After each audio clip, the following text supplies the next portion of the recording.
What is up, everybody? Chris of Midlife Crisis Media here. Welcome to another Film Collection 2024 live stream.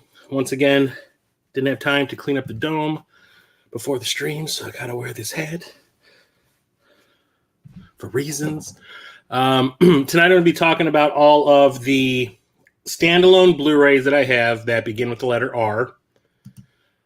Skipped over Q completely. I think I did have some Q movies earlier, like years ago, but I think I swapped them out for 4Ks. I can't be positive because there are none in my collection now. It went straight from P to R. Oh well. But there are plenty of movies to talk about in this stream, trust me. For some reason, I have a ton of movies that start with P and a ton that start with R, and definitely a lot that start with S.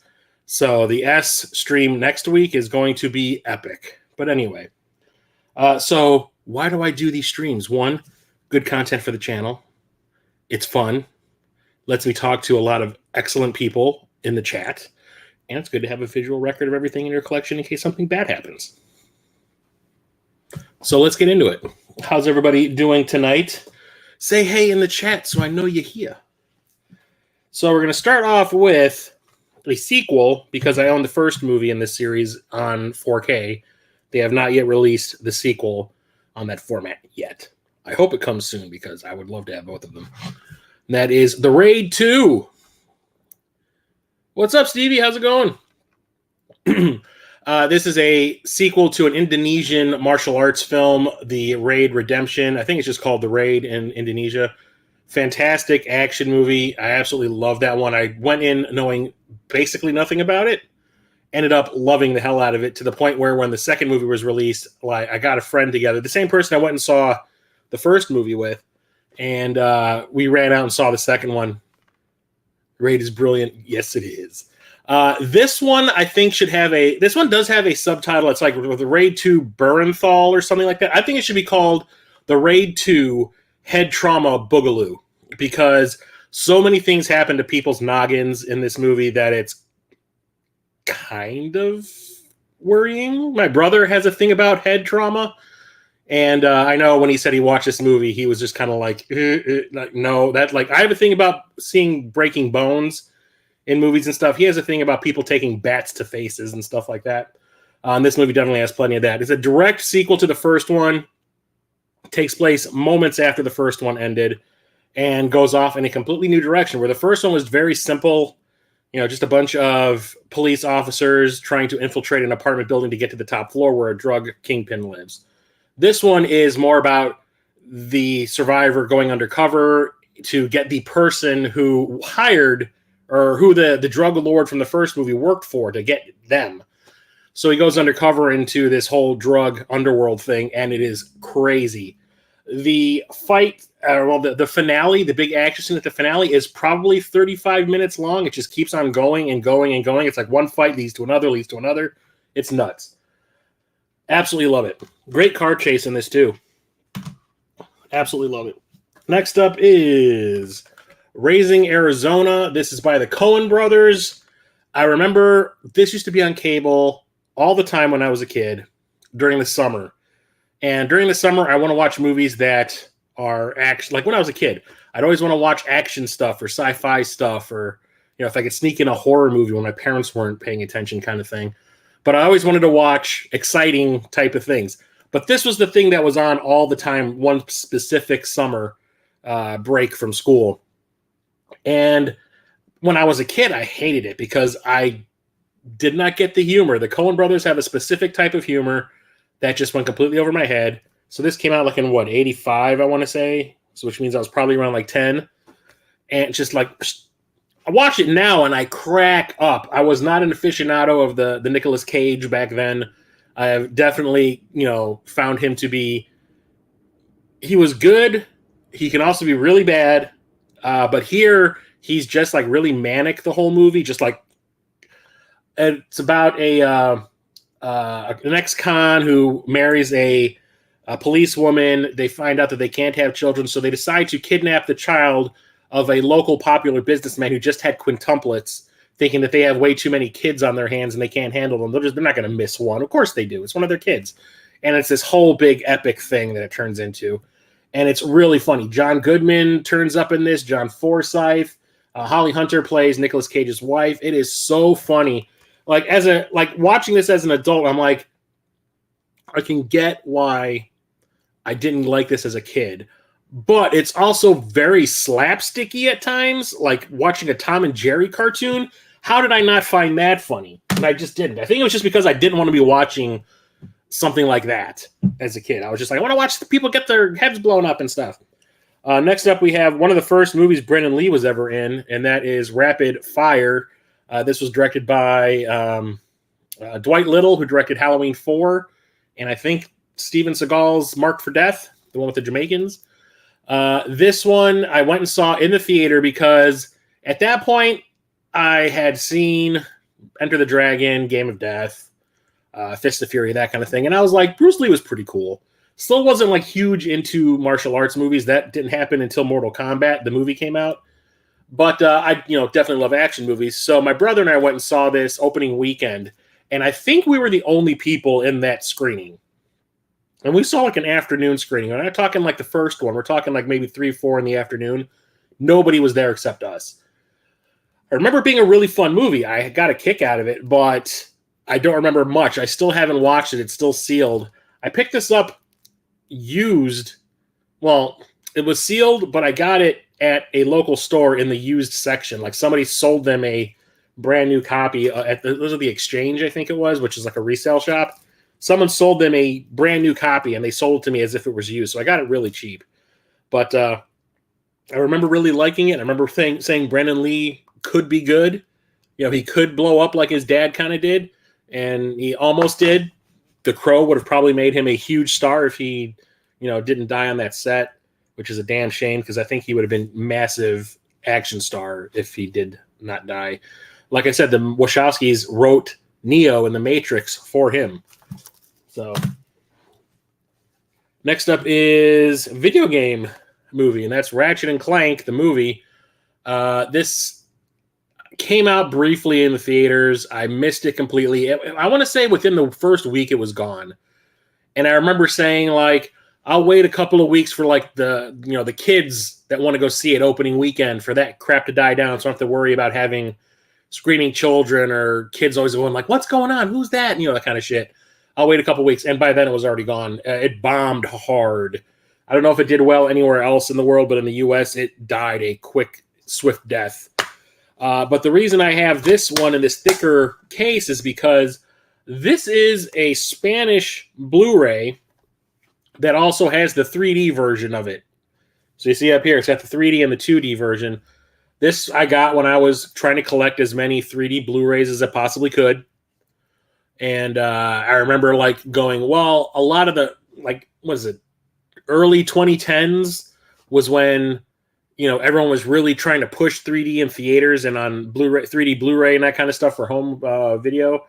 So I remember like when I got into buying 3D Blu-rays to watch on my PSVR, I was trying to think of all the movies that I remembered being in 3D around that time in the early 2000s. And I was like, hey, did Ratchet and Clank ever come out on 3D Blu-ray? Well, not in the US, but elsewhere in the world it did. So I ended up having to track this down on eBay. It does work on my PS4 with my PSVR in it, so I was able to watch it in 3D, and it's not the greatest movie, but it does follow the plot of the video game on the PS4, which I think is fantastic. Pretty close. So it's a pretty good representation of a video game that was made alongside it, which I thought was kind of strange that they're like, what's the perfect tool to promote a video game? Let's make a movie based on that video game specifically and release it at the same time as the game. So I can go and pay, $12 to go and see the movie in the theater, and then that means I won't have to pay the $60 to play the game because I got everything out of it. Not the greatest strategy, if you ask me, but the movie's fine. The game, I do think is definitely way better. Next up, I think, is quite a diamond in the rough type of movie. This was counter-programming for, I want to say, did this come out at the same time as Phantom Menace? I don't remember. This came out in 99. I remember that. I think this was counter-programming to The Phantom Menace. But it's called Ravenous. This is a horror black comedy that stars... God, what are their names? Guy Pearce, Robert Carlyle, Jeffrey Jones, Jeremy Davies, Neil McDonough, who's become kind of a thing lately, and David Arquette is briefly in it. So it's basically a take on the Donner Party situation. It takes place like right during the Mexican-American War. A soldier that Guy Pearce plays is decorated for valor because he basically took out the entire Mexican army on his own, gets promoted, but then gets sent out in the middle of nowhere to some fort where a bunch of like misfits have been posted. And some out of nowhere, this guy shows up saying that he was on some caravan out in the wilderness and they all got lost and then they all got killed, or one of them went crazy and killed everybody else. And it turns out that the survivor that they found was the one who did the killing, and he also ate everybody. And it turns out that by being a cannibal, it kind of does certain things to you, and it might have something to do with how the main character killed all those people during that battle where he was the only survivor. And I think it's really fun. It's, like I said, it's a dark comedy. It's like horrible, vicious things happening, but they do it in kind of a weird, funny way. And like some of the characters are just like really kooky. So I remember watching this in the theater and the reviews were terrible, but I didn't care. If the trailer got me, I was like, I'm going to go see it anyway. I'm still like that. If the trailer gets me, I'll go. So I remember the trailer for this intrigued me. I went and saw it. I was, I think, one of 3 people in that screening that day. Because like I said, everybody else was watching Phantom Menace. And I remember like when it was over, I was like, that was kind of fantastic. Like this movie just kind of came out of nowhere and kicked my ass. I was laughing at it. I was wincing at certain parts, and the characters are actually really interesting. So I always tell people, if you're looking for something different, the poster itself makes you think, yeah, cannibal movie, but it's actually kind of funny and weird. I highly recommend it. I try to tell people about that movie as much as I can because it still kind of goes under the radar. Next up is another horror movie, and that's Ready or Not. This is the first movie I ever saw Samara Weaving in, and she is the niece of Hugo Weaving, who played Agent Smith in the Matrix films. And she's in everything now. She played, Bill's daughter in the last Bill and Ted movie, was that Face the Music. She's in the Babysitter movies. What else have I seen her in? Oh, she was in... what's the name of that one? The one with Daniel Radcliffe where he's got the guns stuck. Guns Akimbo. She's in that. I've seen her in so many things. I know they were trying to get her in the Marvel universe at one point. This is another horror comedy. So Samara Weaving's character is marrying into a very rich family. And the night that she meets the family, they're like, hey, we have this tradition where we play a game. You pick a card out of this box and it'll have a game, the name of a game on it. And then we have to play that game. And she thinks it's kind of cute, but it turns out it's a life or death kind of thing where they are trying to kill her. And the game that she picks is hide and seek. So that's where the Ready or Not, the title comes from. And it turns into they're actually trying to kill her. So she ends up having to defend herself. And it turns out she's really good at it. And I missed seeing this in the theater. It came out around my birthday, whatever year this came out was. I think it was like 2017 or something like that. And I missed it, but I rented it digitally. I VOD'd it so I could watch it. And I was pleasantly surprised to the point where when I saw this at Best Buy, I picked up a copy.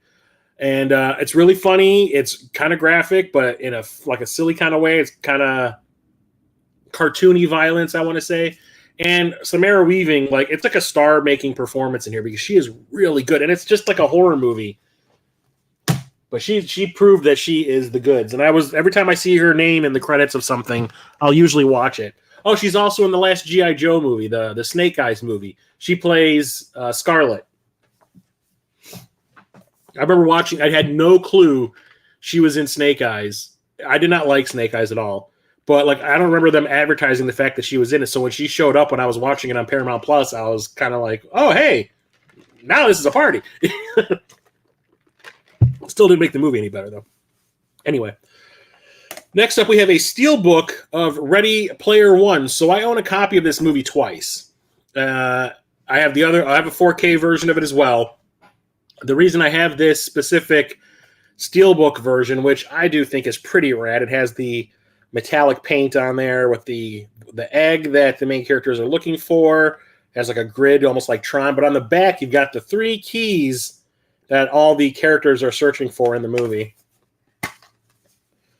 And it has the Oasis symbol or the logo inside. The reason I have this is another movie. When I started getting into collecting 3D Blu-rays to watch on my PSVR, Ready Player One was never released in 3D in the US. It was released in Korea in 3D on Blu-ray. So I had to import this. This is a Korean steelbook, and I'm glad that I ordered it because I saw a sneak preview of Ready Player One, I think the day before it opened. They had like an IMAX 3D preview screening because they're trying to get the word out. Or it might have been the week before it came out, I think. And seeing it on that IMAX screen in 3D blew my freaking mind. I was like, this is so much fun. I've read the book, right? Well, I didn't read it. I listened to the audiobook version of Ready Player One, and I loved it.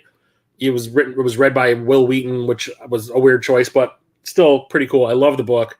So I was super excited about the movie. And yes, they had to change things because as I was listening to the audiobook, I kept on saying to myself, I know they're making a movie out of this. And if they don't change things, this is going to be the most expensive movie ever made, just from the licensing that they would have to do alone. Because in the book, the movie that all the characters interact with is War Games. In the movie, it was The Shining. Well, the movie was made by Warner Brothers. They own The Shining, so they swapped that out. I think MGM owns War Games. They have a whole video game section that had to do with the game, I think was Black Tiger, arcade game. They also do a big thing with Leopardon and the Japanese Spider-Man character. Like all the stuff that they would have had to have licensed would have made this movie beyond expensive. Like we're talking probably upwards of $300 million. So I understand why they made changes and it didn't bother me. But the thing was, that first screening that I saw, like I said, blew my mind. I was like, this is some of the coolest uses of 3D. In the virtual world, the 3D was actually more pronounced than in the real world. It was still in 3D, but it was like just kind of there. But once they went to the virtual world, everything seemed more exaggerated. And I was like, this is rad. So I liked the movie so much. I went and saw it again, but the 3D screenings were not happening anymore because I saw it, I want to say, a month after the movie opened. And it was just 2D showings from that point on. I went and saw the 2D showing, and I was like, this is not nearly as cool as when I saw it in 3D. Like, it's just missing something. So when I found out that there was a 3D Blu-ray in Korea, I ordered it through eBay, and watched it in my PSVR in 3D. And I was like, yes, this is everything I remembered it being. This is the preferred way to watch it. So I will never get rid of this, ever. Even though I have it on 4K, so I can watch it in 2D if I want to in the best, presentation possible. But I absolutely had to have this one. And I'll always have it. And I want to say there's one particular moment in that movie where I literally squeed out loud in the theater when I was watching the movie. And it was during the big action scene at the end, I can't remember which character it was. It wasn't the main character. It was one of his friends. I think it was the little kid that was like a ninja. He's like, I'm out of ammo for all of my weapons and I need a new weapon. And you see him scrolling through his weapons and the glaive from Kroll shows up. And next thing you know, it pops up into his hand and he hurls it. And you see that thing in 3D going right towards your face. And I went, ah! And I'm sure the people around me in the theater thought I was like losing my mind or something, but whatever. I love Kroll, so that I was not expecting to see that. Like, that's one of those licensing things that, I'm sure they had to pay a little bit to make happen, but it made for a cool moment in the movie. Next up is one of my favorite horror movies, and I have a story about this, and that is Reanimator. This is from, I've talked about him for, to no end on this channel, and that is Charles Band. Full Moon Entertainment, Full Moon Features, whatever you want to call it. I always say before he formed Full Moon, which was a direct-to-video movie company, he had Empire Pictures, which was a theatrical company, And he was well known for making some low budget but really good movies, especially during the mid 80s as opposed to the early 80s. In the mid 80s, this was the one that made everybody take notice. It was Ghoulies and then Reanimator. Reanimator got, I remember, great reviews across the board, especially for a horror movie that is quite graphic. But it's funny. It's a black comedy as well. This is based on a short story by H.P. Lovecraft called Herbert West, Reanimator. And it doesn't really have anything to do with the movie. It's just kind of like the idea. So a guy comes up with, or a scientist comes up with a method to bring people back from the dead, but they come back deranged. And it's really funny. There is some questionable stuff in here, I will say. There is a certain scene that has to do with a severed head and a certain part of a woman's body. And it's like, what are you doing? And from what I understand, the guy who was playing the severed head, his wife saw the movie and saw what was going on in that scene, and then she divorced him because she got so disturbed by what it was, which is weird, but I understand because that scene it's hard to watch. But the rest of the movie is funny. There's this whole thing with the resurrected cat, and just the sounds that it makes are hysterically funny to me. This movie has one of my favorite lines of dialogue ever in it, which is Herbert West, a teacher at the college where he's a student, learns about his serum and tries to steal it from him. Well, Herbert ain't having it, so he clobbers him over the head with a shovel and then cuts his head off with the shovel and then reanimates not only the body, but the head. And he's got the head of the teacher sitting in a petri dish on his desk, and they're having a conversation. And the severed head, Dr. What's his name? Not Dr. West. What's his friggin' name? Shit, I cannot remember. The severed head keeps on saying, like, I'll get you for this. And West, like, says to him something along the lines of, well, no, I know exactly what he says. Well, I'm tired. He says, who's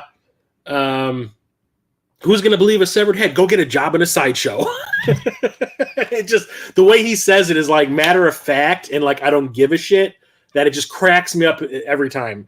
Jeffrey Combs plays West in this. He is fantastic. He became one of my favorite actors in the 80s, and he still is. My brother almost cast him in one of his movies that he was making when he was living in California, which I thought was kind of cool. I would have actually flown out there just to meet the guy. Also, on every freaking Star Trek show ever made in the 90s, he's in there somewhere, at least multiple times, sometimes multiple characters in the same episode. He's fantastic. And Barbara Crampton, who I love, plays Meg, the love interest of West's roommate in the movie, and she's fantastic too. She did a movie not too long ago where she becomes a vampire, and I cannot remember the name of it, but it is fantastic. Anyway, I don't have the sequel to this because I don't think from what I remember, I did not care for the sequel that much. It just felt like a repeat of this, but it's Red. Red has to do with retiring CIA operatives, and a bunch of them go back into service, not having been called back into service. They kind of go off and do their own thing. It's Bruce Willis, Morgan Freeman, John Malkovich, and Helen Mirren, of all people. Every time I see Helen Mirren in some kind of a dumb action movie nowadays, like, I can understand it back in the day when she was, younger, but, older Helen Mirren, like in an action movie, like the Fast and the Furious films and something like this, is like, it always makes me giggle. But this is actually a pretty funny movie. It's based on a comic book from what I remember. And I remember I had no expectations for it. I watched it. I really enjoyed it. John Malkovich is completely unhinged in it. And he kind of makes the movie because all he does is scream like the whole movie. Next up, not the greatest movie, but I enjoy it for reasons. And that is Red Planet. This was I think the second film. They usually have dueling movies in Hollywood sometimes, where two movies about the same kind of thing come out roughly around the same time. Like you had Armageddon and Deep Impact, or you have Snow White and the Huntsman and Mirror Mirror, which are both the retelling of Snow White. I'm trying to think. Volcano and Dante's Peak. Well, at one point we had dueling Mars movies, and it was Mission to Mars by Brian De Palma, which I think is one of the most wretched movies ever made. It is so bad. And we have Red Planet, which is better, but not by much, My thing about this movie, which stars Val Kilmer, Carrie-Anne Moss, and Tom Sizemore, and also Benjamin Bratt, is the score is by this dude named Graham Revel, who'd been around since the 80s. I remember he did the music for Dead Calm, which I love. There's a piece of music in here, and I talked about this in the last movie stream that I did years ago. And Peter, if you're here, Peter got into a conversation with me about it too, because he loves hearing that kind of stuff. There's a piece of music in this movie that happens during a rescue scene toward the end. And it is I think one of the most beautiful and epic pieces of music composed for a film. I think it is absolutely fantastic. And I listen to it all the time. I have it on my little memory stick that I used to listen to music in my car. I think it's absolutely fantastic. Like I said, I love it. The movie, on the other hand, ain't so great. So it's like, we sort of seeded Mars. We found out a way to. God, there's something on my tongue. We found out a way to start growing plants on Mars, on the surface of Mars, in advance of traveling there. So there would be oxygen possibly when we got there. We get there and none of it is grown. And we sent out a bunch of the astronauts go down to the planet and find out that there's something else going on down there. And it has to do with them sending out those plants to grow and all this other kind of shit. And also people kind of lose their minds a little bit because of how desolate the place is and start throwing shit at each other. And they also had a robot that could survive outside of a suit to do recon and stuff on the planet. And it got damaged when they crashed on the planet and goes crazy and starts killing them. So there's a lot of things going on in it. Not all of it great. There's a really phony romance between Val Kilmer and Carrie-Anne Moss. But like I said, the music in the movie is fantastic. Excuse me. Next up we have Red State, which is a Kevin Smith movie. You see that poster, and the last thing I think of is Kevin Smith. So I remember when this came out, Kevin Smith was doing a roadshow approach to the release. Instead of releasing it in theaters flat out, I think he was really afraid that no one would pay to see a movie by Kevin Smith that wasn't a comedy. This was the first really serious movie that wasn't called Jersey Girl. That was actually still a comedy. But, a real serious, no humor style movie from him. So he figured he needed to take it on the road and bring it city to city and introduce it and do a Q&A and all this kind of stuff. Only problem was when this came to Chicago, I looked up tickets and he was charging over $100 to see the movie and interact with him at a Q&A, which pretty much everyone else in the auditorium would have access to as well. There's no guarantee that you would have been able to ask him a question at all. I was like, for $100, you can eat my ass. I'm not doing that. And I don't think any of the people that I know that were Kevin Smith fans did it either, because that was just ridiculous. But this ended up popping up on Netflix a couple of months later. And I remember the day it showed up, I was off of work, and I click on Netflix, and I'm like, oh, hey, did that just show up today? Okay, I'll watch it. And it blew my freaking mind. It is great. It's basically about a bunch of kids who are lured to a camp by this hot girl. A bunch of boys are lured to this camp by this hot girl. And she is part of a extremist church who are hoarding guns and that kind of stuff. That Red State, you get where I'm going with that, or he's going with that. It's kind of like an alt-right kind of situation. And there ends up being a hostage kind of thing where there's cops outside trying to get the kids released and all that. But the priest who runs the compound is not going to let that happen.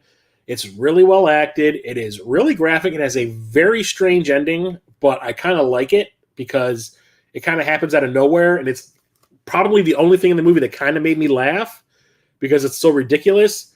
But John Goodman is in it, Kyle Gallner, Michael Angarano, Melissa Leo, and Michael Parks. Michael Parks plays the priest that's running the compound, and he is legit scary, legit.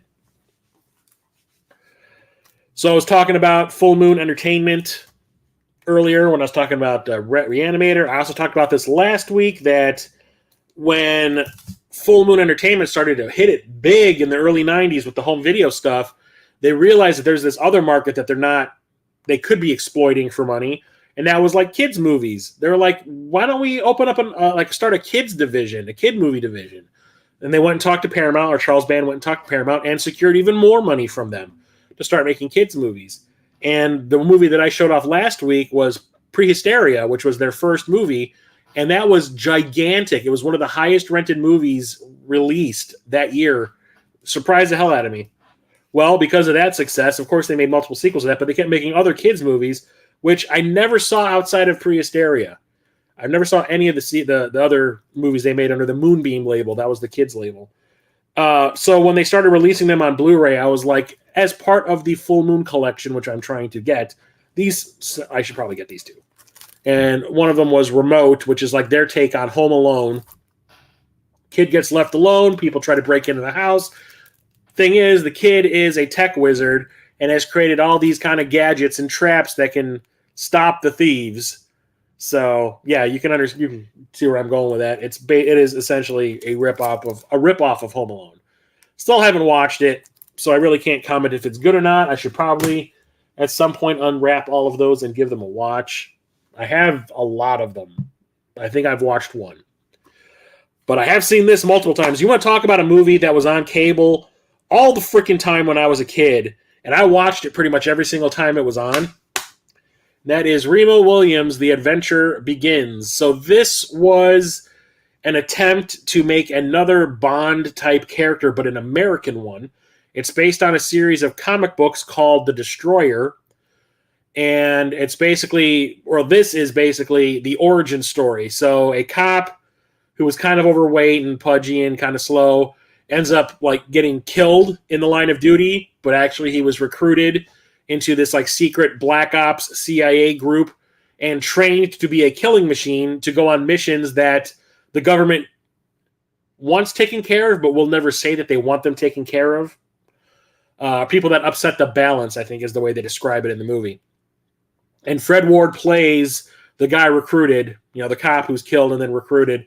And he gets a new name of Remo Williams, which is ridiculous. But it's his adventure being trained and then going on a mission to stop a rich industrialist who's selling weapons to the military and also like creating a fake satellite that has like a laser on it, while just like sucking the money up from the government and not doing any work on the project at all. The government sends Remo in to investigate, and he finds out it's like a whole epic thing. Kate Mulgrew is in this also, Captain Janeway from Voyager. She plays the love interest. And although I love it, there is one questionable thing in here.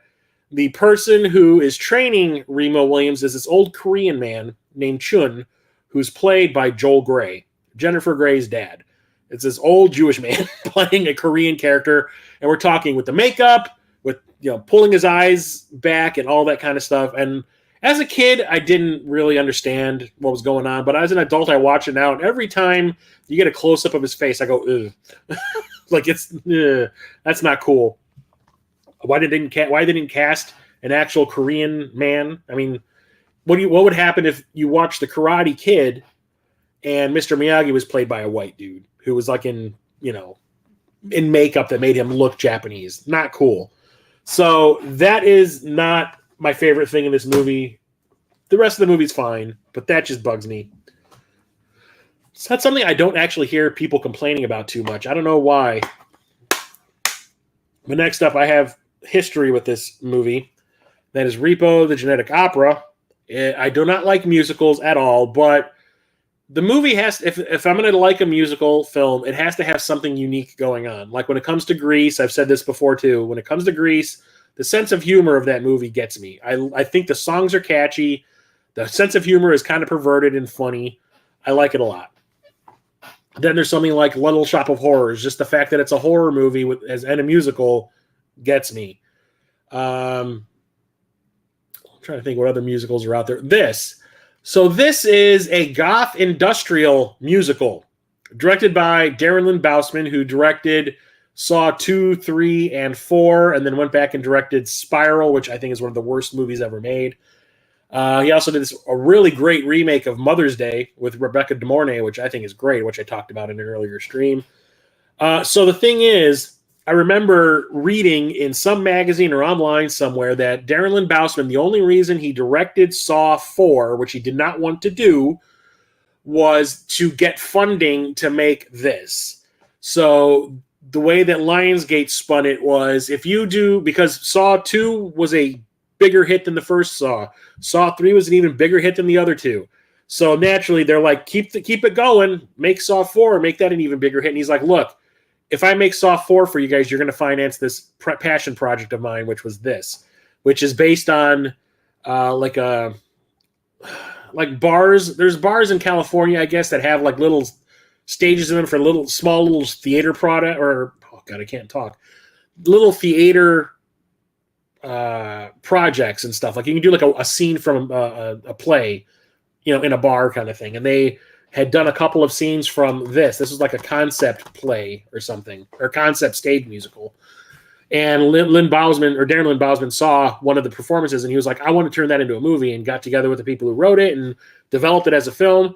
And he's like, you guys, I'll direct Saw 4 for you. You finance my Repo movie. And they were like, fine. Saw 4 was a huge hit. And the funny thing about that also is, did that movie need to, like the opening of Saw 4, did it need to take place in a really elaborate mausoleum set? No, it didn't. That set was made with the Saw money specifically because they needed a mausoleum set for Repo.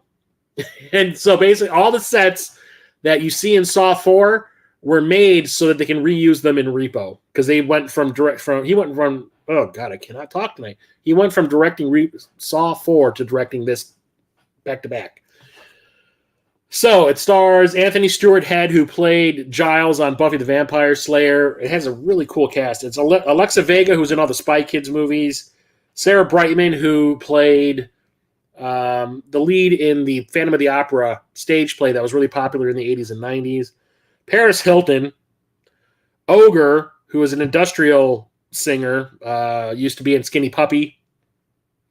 Terrence Zunich, who wrote the musical and ends up playing a character in this as well. Bill Moseley, who was in Texas Chainsaw Massacre 2 and The Devil's Rejects and, House of a Thousand Corpses. And Paul Sorvino, who's an opera singer by trade, ended up being on Law & Order for how many years? It's a goth industrial musical that takes place in the future, where there was a disease that was rampant through the country in the U.S., and organ failures were happening all over the place. So a company was made that would replace your failing organs, and it would be like you're buying a new car, and now you owe money on it. And if you fall behind on your payments, they will come and repo that shit right out of your body and kill you. And that's what this movie's about, a repo man who repos organs. And it's all about like the family drama. There's, has a daughter who's really sick, but is she?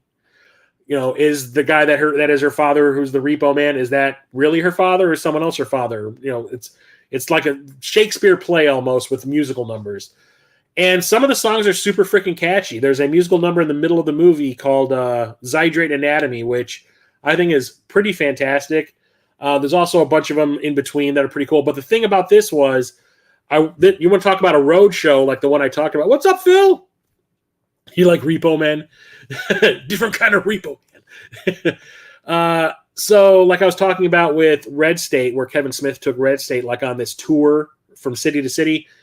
Darren Lynn Bousman took this on a tour because Lionsgate saw the finished product and they were like, no one's going to pay to see this. We're going to put it straight to video. And he was like, the hell with that. I'm going to take it on a tour. And he ended up making a ton of money, so much that he ended up doing the tour all over again like a couple of months later. So I went and saw this when it came to Chicago with a friend of mine who was obsessed with Sarah Brightman. And I was just kind of like, I like the Saw movies and, I like industrial music. Let's go see this thing. And we were both like obsessed with this when it was over. Like we were talking about the music, and I never talk about, musicals. I was like, that was one of the coolest visual things I ever saw. My friend Kelly that I saw with was like, I am so overstimulated right now. You have no idea. I need to watch that again. It was pretty fantastic. And then I realized that when it came around the second time, when the second round of the tour came back, and I went and saw it again, I ended up seeing it twice. It came back for 2 nights, on a Friday and a Saturday, and I went and saw it Friday night with my friend Kelly, who wanted to see it again, who I saw it with the first time, And then I took another friend to see it on Saturday who was interested when I was talking about it. That's interesting. And when I saw it the second night, we were sitting behind a group of people who were dressed up like characters from the movie. They're like cosplaying the characters. And my friend that I was with started chatting with them. Turns out those people were thinking of doing a shadow cast for the movie, which is like when you go see the Rocky Horror Picture Show in the theater and people act it out while the movie's playing. That's what these people wanted to do, was do a shadow cast of Repo. And then my friend ended up hooking up with them. And sure enough, they started a Repo shadow cast at that exact theater that we had been seeing the movie at.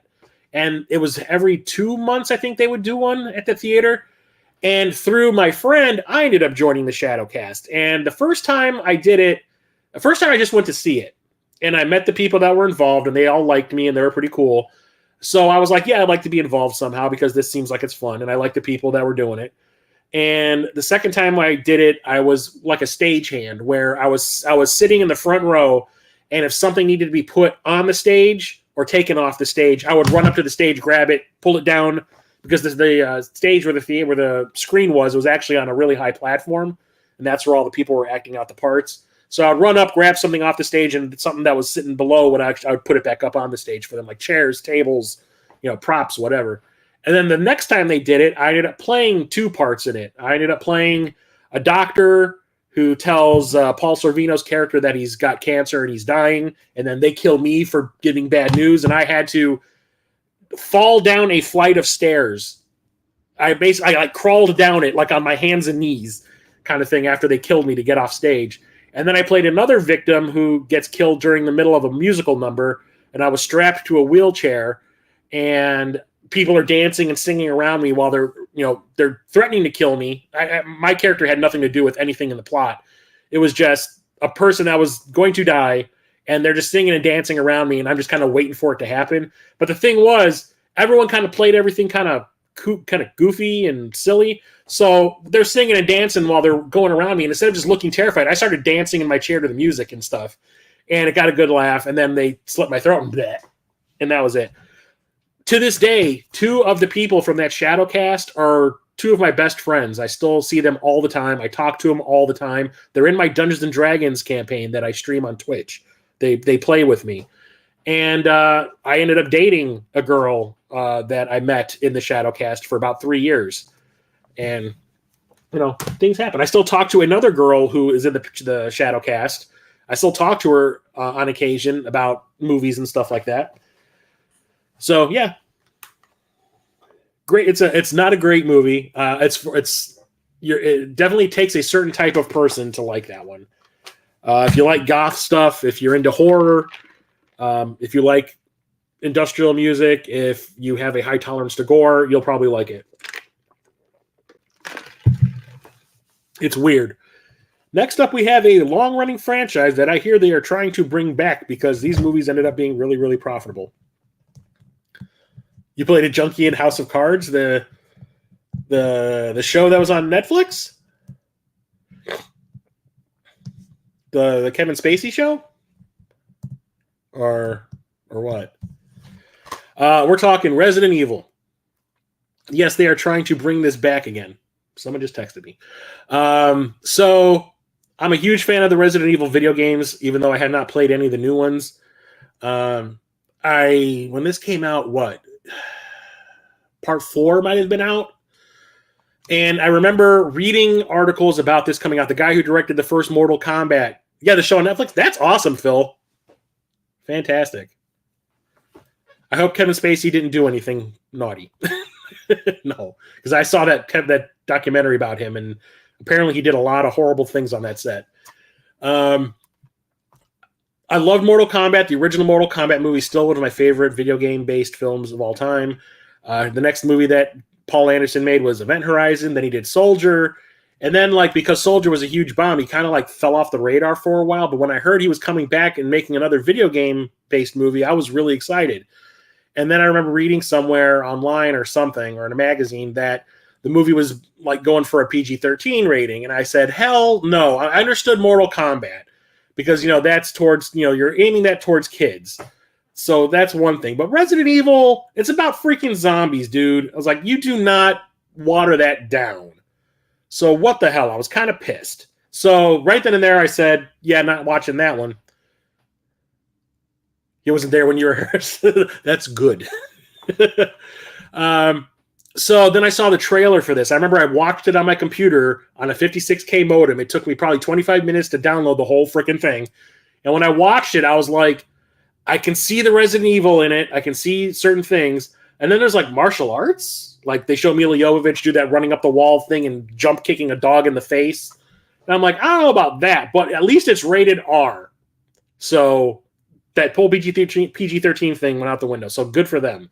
I'll go see it. So opening night, a group of my friends went and saw this, and this was the experience of that. So it was me, my one friend who is a huge horror fan, loves Lucio Fulci movies, and like any gory thing, and listens to death metal. And then I have my other friend over here who's not really into horror movies at all, and who plays video games, but I don't think he'd ever played a Resident Evil game, so it was kind of like he didn't know what was supposed to be going on in the movie.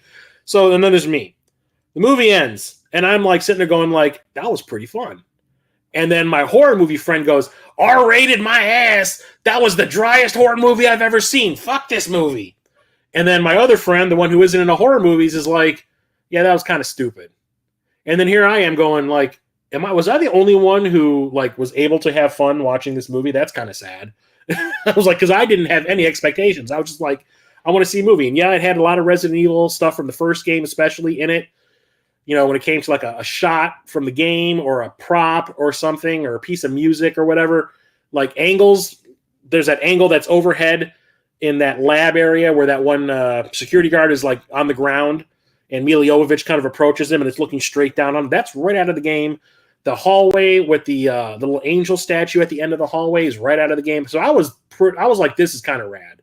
Yeah, it wasn't great, but I had a good time watching it. It wasn't gory. You can tell that because of all the shit that Paul Anderson got when it came to the violence from Event Horizon and Soldier, because they cut the crap out of Soldier, that he was kind of like, you know what? I don't want to have to deal with the censors anymore. I'll try not to put gore into it as much as I possibly can. If it can be worked around, good. And he did exactly that. He didn't shoot a lot of gore shots, so he didn't have to edit anything out at the end. And that's what pissed my one friend off. But I was like, I really liked it. I ended up going to see it 2 more times in the theater before it went away. And I was like, I really enjoyed this one. So it's like Mila Jovovich and Michelle Rodriguez. They go into this underground lair that's underneath Raccoon City from the games. That's built underneath a house, which is like a facade. It's just a way to get into this underground base called the Hive. And a virus has been let loose that turns dead people into zombies. And they try to stop it from spreading and close off the house so it won't spread to the outside world. Well, if you've seen the movie, you know that the final minute of the movie is one of the coolest freaking things ever and sets up what I was super excited for with the second movie. Great. Like the whole setup of like, oh no, it has spread and Raccoon City is now in shambles. And that last pullback shot of Mila Jovovich standing in the middle of the street and you see the destruction and the blood everywhere and all that. You're like, part 2 is going to be awesome. So they released like a teaser trailer a year later, and I saw it when I saw Underworld in the theater. And it's like a teaser trailer that's advertising this product called Regenerate, which is like a beauty cream. And they, at the very end of the trailer, and to make it real convincing, like it is a real product. And then at the very end of the trailer, they said there might be some side effects, and all of a sudden it shows Mila Jovovich standing there from the end of the first movie, and then a zombie attacks the camera. And it's like Resident Evil Apocalypse. And all my friends that I was with when I saw Underworld were like, eh! So naturally, my friend that complained about the first movie not being gory enough is like, let's go see it. So I go to see it with him, and my girlfriend at the time, who was visiting from Kentucky, went to go see it too. And when that was over, when we went to see Apocalypse, we walked out of the theater, and my friend who complained about the first one complained even more about this one. He goes, there was no blood in that movie. It was half the movie was people walking around in the dark after being told, don't split up.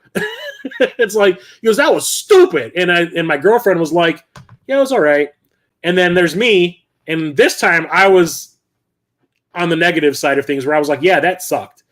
I was like, everything that they set up at the end of the first movie, they didn't even show in this one. I was like, I was expecting to see Resident Evil 2, the movie, or sorry, Resident Evil 2, the video game represented here.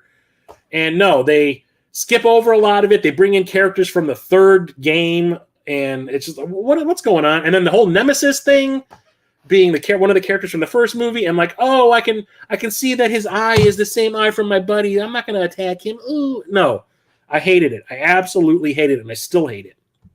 Did you like her in Monster Hunter? I liked Monster Hunter. As stupid as it is, me and my friends, the one who complained about, not being a horror fan when we saw the first one, went and saw it. Was me, his wife, and him. We went and saw it, and I remember we all walked out of the theater going like, yeah, that was fun.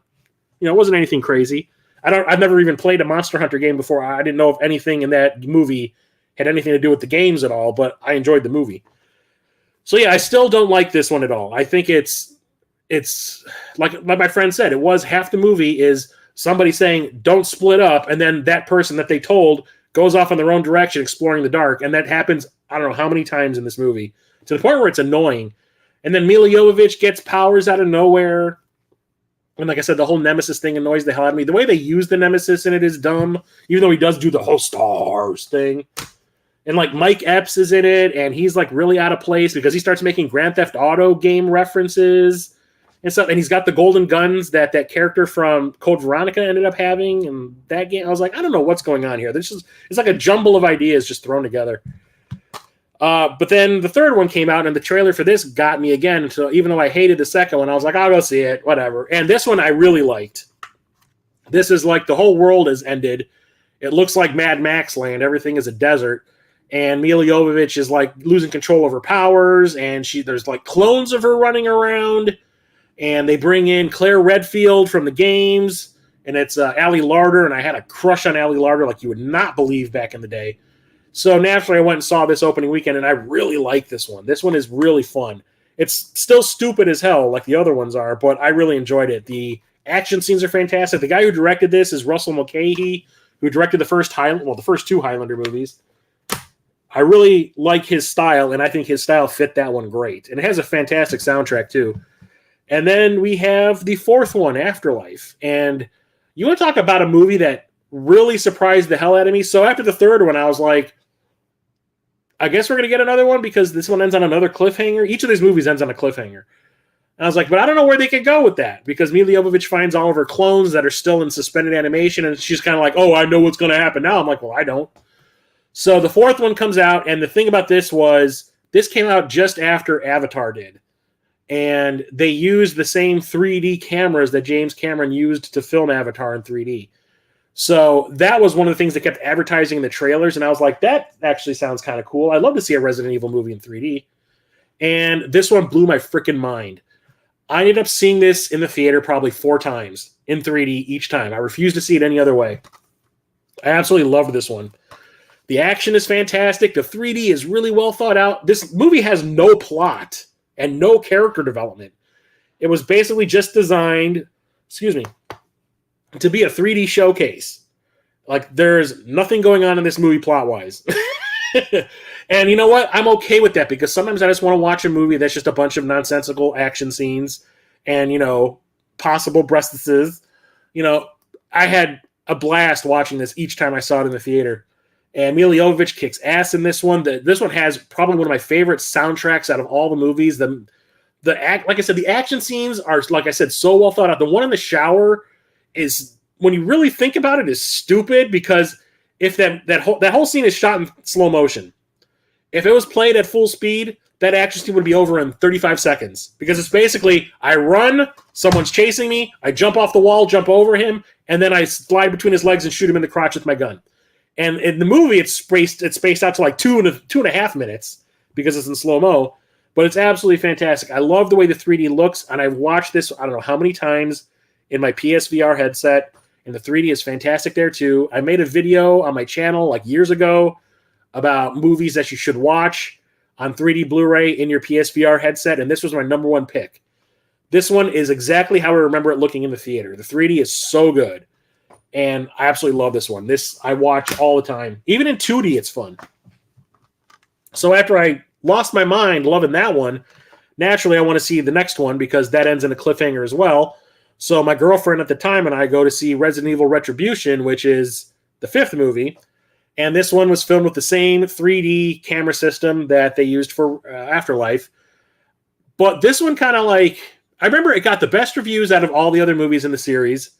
And there were, for some reason, I remember all the reviews were saying that this is like the longest movie in the series too. So I'm thinking, is it over 2 hours long? Like, wow. No, the movie is like 5 minutes longer than the longest movie they've made so far, which makes it about 110 minutes. It's not even 2 hours. Like, what are you even talking about? Yeah, Milla Jovovich wears a ridiculous leather outfit the entire movie, which does not look comfortable at all, but she does some fantastic acrobatic type action stuff in this. The story is fine. Once again, it's just kind of like, we're going to bring back characters from other movies and have them fight. And, you know, oh, here's a couple more characters from another game. So they bring in Leon Kennedy and Barry Burton. And Wesker comes back again. But I like this one. It's fine. It's fun. Still not my favorite one in the franchise. But this one ends on what I thought was going to be a kick-ass, or make for a kick-ass sequel, because the cliffhanger at the end of this one was absolutely fantastic. And then you go see the one that came out after it, and they skip over all of the things that it set up. Like, it's already happened by the time the movie starts. And I was like, fuck you. I own that one on 4K. So when I do the 4K movies, I'll be talking about the final chapter there. All right. Next up, we have, we're just talking about Russell Mulcahy, who directed Extinction. Here's his Seven ripoff called Resurrection. And this stars Christophe Lambert, you know, from Highlander. He directed him in Highlander 1 and 2, so they were friends. And it is, like I said during the recent pickup stream where I talked about when I bought this is a complete ripoff of Seven in every single way, to the point where they actually cast an actor from Seven to be in this, which kind of brings it home. So, as you can tell, there's like a religious zealot guy running around doing some horrible things to people and body parts. And Christophe Lambert is there to stop them. He is a cop. And it is really cheesy, and this is where, like, the lack of budget sometimes will make directors do really creative things as a workaround for not having the money. Well, here, when you don't have money, you basically put the camera on a slingshot and sling it past people really fast for no reason at all. There's a couple of shots where Christophe Lambert is like walking in a dark like hallway, and he's got his gun out and he's looking for like the bad guy, and the camera is like behind him, and also he'll just shoot past him and turn around and whip to face him. And it's like, what is going on here? Like, why are you doing that? That makes no sense artistically in what's going on. It is not ratcheting up suspense. It's like a big, like, what are you doing type of moment. He's got me. It's fun. It's got a stupid ending, but I remember renting this when it first came out, and when I learned that Mulcahy directed it, it was why I wanted to rent it. Also because I'm a Christophe Lambert fan. Come on, he played Raiden. So I rented this at Blockbuster, and I was like, that was all right. And then when Vinegar Syndrome, that's their logo, was releasing like this limited edition version of it with this slipcover, I was like, I remember kind of liking that back in the day. And it was on sale. I got this on like some, was it Black Friday sale or something that they were doing on their website? And it has a lot of extras on it as well. So I was like, yeah, I'll pick it up and watch it again. If it sucks, I'll just sell it. And I watched it, and I was like, yeah, it's not great, but I'll still keep it because, you know, it's fun. But if you like Seven. Okay, so here's another couple of films in a series. The first movie I have on 4K, so I won't talk about that tonight, but we're talking about the Return of the Living Dead movies.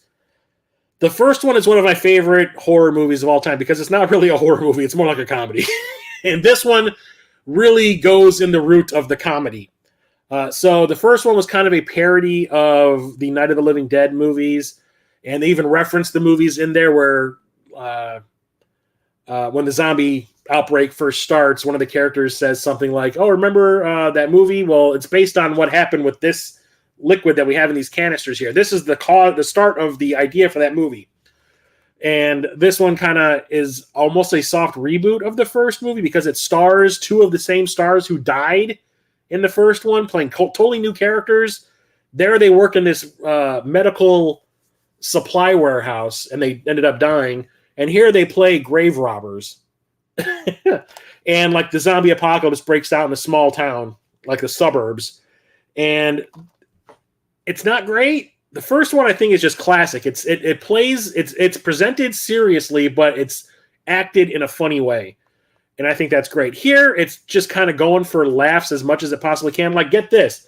During the big scene at the end when the zombies are getting killed, they're being electrocuted, and out of nowhere, a Michael Jackson zombie pops up in the middle of the shot, just jumps in, wearing the Thriller outfit and everything, and because of its being electrocuted, starts doing the Thriller dance, because why not? There's also a severed head of an old lady zombie that talks shit. And it's like, now I hit a lady with cheap diamonds and stuff like that. I was like, what are you doing?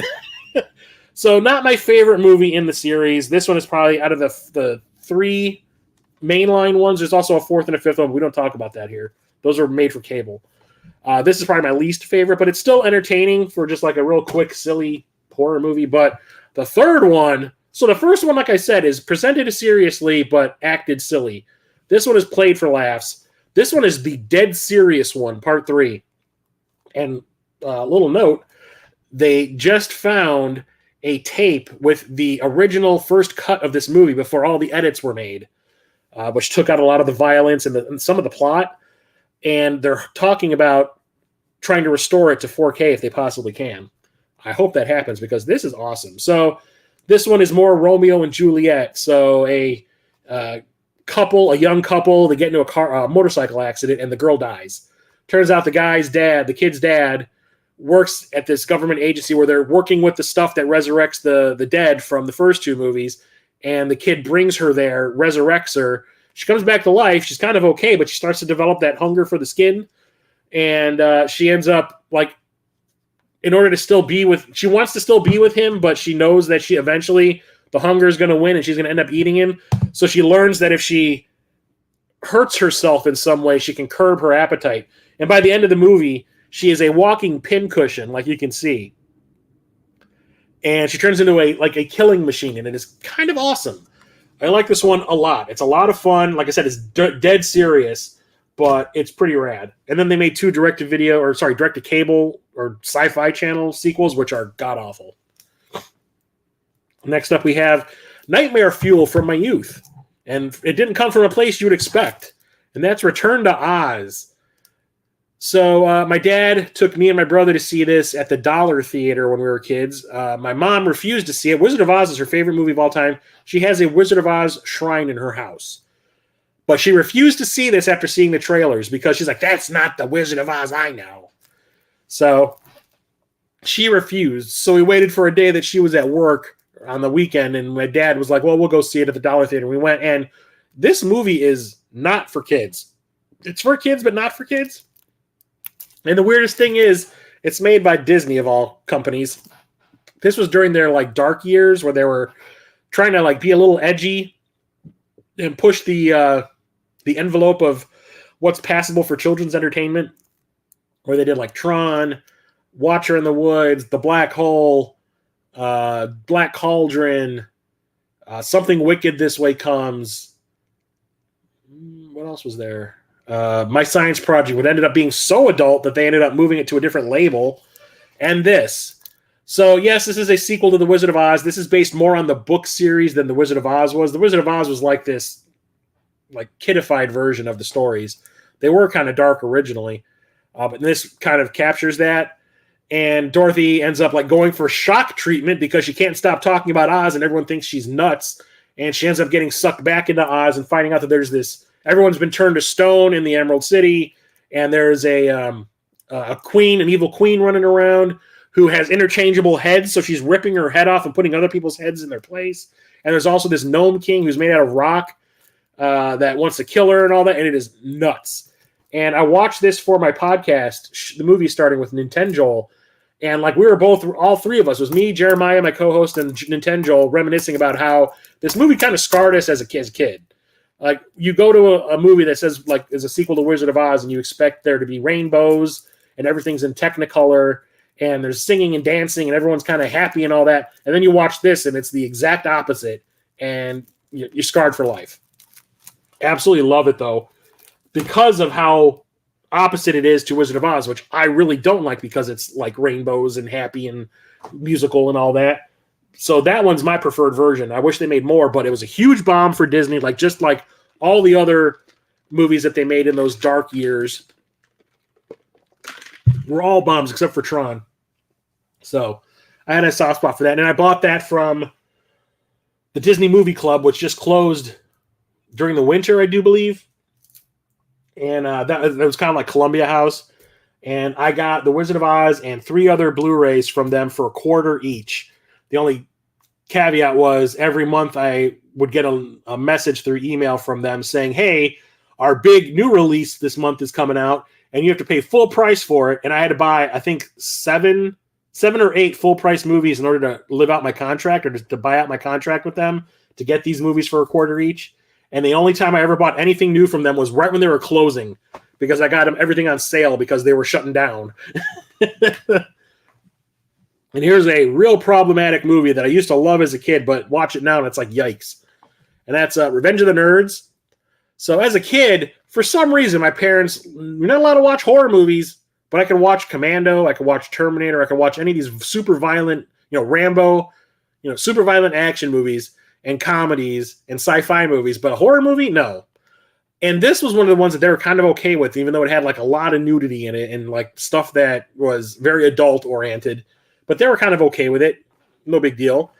The thing is, you watch this as an adult, and there's a scene towards the end where one of the cheerleaders that the main nerd character played by Robert Carradine has a crush on. The cheerleader goes into a fun house, and she's in like a bouncy house room, and he puts a mask on and pretends to be her boyfriend, and they have sex. That's sexual assault. As a kid, I thought it was, kind of like, oh, look, he really got her, because when he pulls the mask off when they're done, she goes, oh my God, you're that nerd. You were so good. No, in reality, she would have probably slapped him, run screaming, and went straight to the police, which is exactly what she should have done. But she falls in love with him? Bullshit.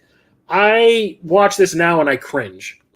Everything, and then there's also the panty raid scene, which is not cool either. But I do think this has a lot of really quotable lines in it. What the fuck's a frush? And stuff. It's definitely not PC, but it's still kind of funny in parts, but there are problematic scenes in it. But yeah, you like it is cringy nowadays. The Darth Vader switch, yep, you got it, Phil. Is the GOAT. Remember who remembers that they were making a remake of Revenge of the Nerds, and then they filmed for about 2.5 weeks. The people at 20th Century Fox went and saw the footage and said that it was so bad they canceled the entire movie. Jay Baruchel was playing the lead in it, and they canceled it after 2.5 weeks of filming. They had already spent millions of dollars on it, making sets and everything and casting everybody, and they just decided to cancel it because it was that bad. You like cringe, though? Here's one of my favorite movies from my youth. Remember when ninjas became like the big hot thing in the early 80s? Well, this is one of the movies that started that, and that's Revenge of the Ninja. So this came from Canon Films, which is another label whose movies I'm trying to buy as many of them as I possibly can. And the first movie, and this is the second movie in a trilogy. So there was Enter the Ninja, then Revenge of the Ninja, and then That's My Pie. That's also not cool. That they spied on her, took a picture of her naked, and then sold it to people. That's gross. You can mess up so hard in 2 weeks. Apparently they did. So yeah, there was Enter the Ninja, Revenge of the Ninja, then Ninja 3 The Domination. Ninja 3 The Domination is one of the coolest what the fuck movies you'll ever see in your life, because it is like, who okayed this movie? Who wrote it? This is the craziest thing ever. V8 eroticism? I'm not kidding. A woman tries to seduce a cop by pouring V8 down her cleavage, and he like... And I remember we watched it for both versions of my film commentary podcast, and the first time we watched it with a group of people, and my co-host saw that happen, and he goes, ew, it tastes like pennies! But this is the second one. This is the one that I think got everybody introduced, or everyone interested in ninjas, because this is the real action-heavy one. Enter the Ninja was kind of just a lot of setup because they didn't have a big budget, and just a couple of action scenes here and there. But this one is like action all the way through. And it even involves like the kids of the main character having like kicking ass in the street, kicking the ass of all the bullies and stuff. But this one is pretty fantastic. I absolutely love it. Like I said, my parents would never let us watch a horror movie, but an ultra-violent ninja movie, where people are getting skewered, throat slashed, ninja stars thrown in their face, and like you see them turn around towards the camera and they've got like, shurikens, in their eye holes, and they're like, that's fine. But I still love this one. It's absolutely fantastic. I think it has a fantastic soundtrack. Love it, love it, love it, love it. You know who okayed the movie Robo Geisha? I've never seen Robo Geisha. That is new to me. So here's the third film in the trilogy. There's supposedly another one coming at some point, but now with all the trouble with the main star that's been going on, who knows if we'll get it. And that's the third film in the Riddick series. This one is just Riddick. So there's Pitch Black, Chronicles of Riddick, and then Riddick. Way to keep continuity with the titles, guys. I like this one quite a bit. I did not think, when I first saw it, I didn't like it all that much because it's definitely split into like 3 stories. So this is a direct sequel to Chronicles of Riddick, where that left off. Riddick was in charge of the Necromongers, and he was like their king now. And then this one starts off with, I guess there was a mutiny or like, a coup, and Riddick was overthrown and dumped on this like planet that's like desolate. So the first half of the movie is him just trying to learn how to survive on the planet. That's the first third of the movie. The second third of the movie, like the middle third, is a bunch of bounty hunters learn that Riddick is there, and they're like, there's still a bounty on this guy's head. Let's go collect it. So it's about him dealing with these bounty hunters that are after him on this planet. And then the third third of the movie turns into Pitch Black all over again, where it turns out this planet is inhabited by creatures that only come out at night. And at a certain, like once every 70 years or something. And tonight just happens to be that night.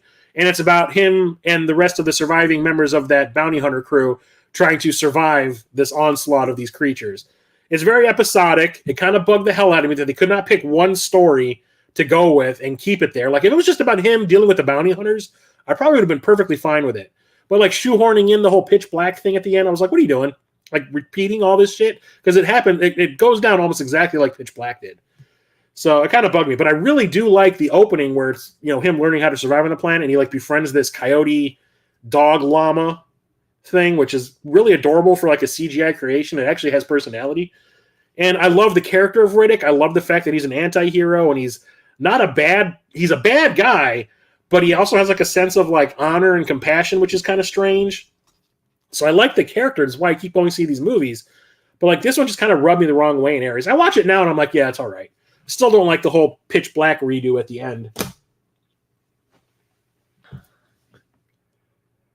Oh, yeah, it turns out he's like super abusive on his sets, and there's a possibility that he was inappropriate with somebody on one of these sets, and now it's up in the air if they're actually going to make that Fast and the Furious 11 now, or the Riddick 4, because of all this stuff, so...